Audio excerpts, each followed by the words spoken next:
Berdasarkan Indeks Risiko Bencana Indonesia (IRBI) tahun 2023, Kabupaten Katingan memperoleh skor 100, 57,71, yang menempatkannya pada kategori risiko tinggi terhadap ancaman bencana alam, berada di atas rata-rata nasional tahun 2024 sebesar 128,52. Faktor risiko tersebut dipengaruhi oleh bahaya, kerentanan, dan kapasitas daerah dengan bencana dominan berupa banjir, serta kebakaran hutan dan lahan. Banjir kerap menimbulkan dampak luas pada pemukiman, infrastruktur, hingga transportasi lintas kabupaten, sementara karhutlah menyebabkan kerusakan ekosistem, kabut asap, serta gangguan kesehatan dan ekonomi masyarakat. Tingginya curah hujan, degradasi hutan, aktivitas tambang, dan pemanfaatan lahan yang masif memperparah kerentanan Kabupaten Katingan.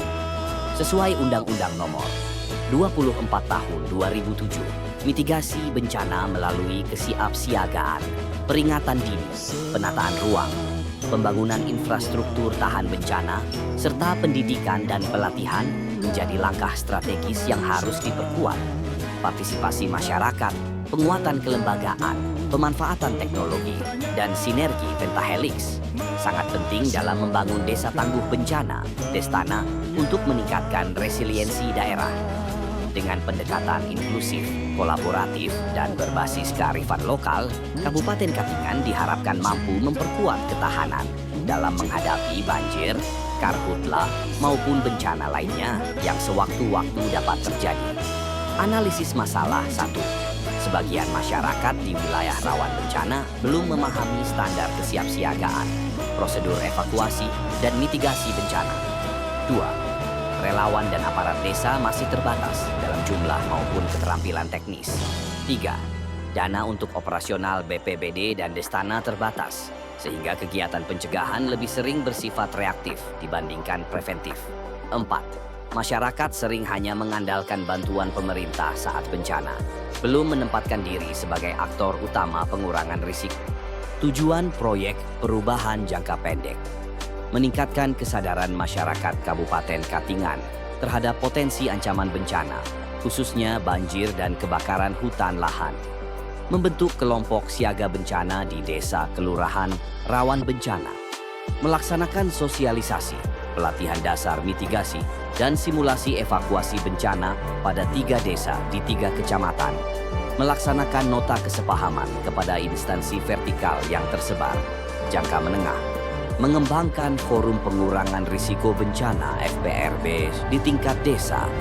Mendorong pemanfaatan teknologi informasi, aplikasi peringatan dini, sistem informasi kebencanaan di masyarakat.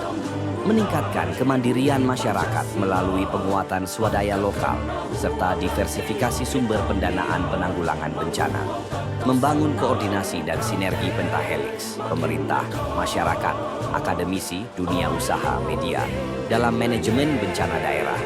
Jangka panjang, terwujudnya desa kelurahan tangguh bencana, Destana yang mandiri dan berkelanjutan, dengan masyarakat sebagai aktor utama dalam seluruh tahapan penanggulangan bencana, sehingga ketahanan daerah terhadap multi bencana semakin kuat. Manfaat proyek perubahan manfaat internal, memperkuat koordinasi lintas sektor, dan meningkatkan efektivitas kebijakan penanggulangan bencana. Mengurangi beban anggaran dan sumber daya pemerintah melalui optimalisasi swadaya lokal. Terbentuknya Forum PRB dan jejaring pentahelix yang memudahkan perencanaan serta pelaksanaan program mitigasi bencana. Mendukung pembangunan daerah yang berkelanjutan dengan risiko bencana yang terkendali. Manfaat eksternal, meningkatkan pengetahuan, kesadaran, dan kesiapsiagaan masyarakat dalam menghadapi bencana. Terlibat aktif dalam forum desa, kelurahan tangguh bencana, sehingga merasa memiliki peran nyata. Terjaminnya kelangsungan aktivitas sosial, ekonomi, dan lingkungan, meskipun dalam kondisi pasca bencana. Stakeholder internal, Bupati Kabupaten Katingan, Wakil Bupati Katingan, PJ Sekretaris Daerah Kabupaten Katingan, Kepala Pelaksana, Kepala Bidang Pencegahan dan Kesiapsiagaan, Kepala Bidang Kedaruratan dan Logistik, Kepala Bidang Rehabilitasi dan Rekonstruksi, unit pelaksana teknis, stakeholder eksternal, BNPB dan BPBD Provinsi Kalimantan Tengah, camat, lurah, kepala desa, Satpol PP dan Damkar, TNI, Polri, Dinas Kesehatan dan NU.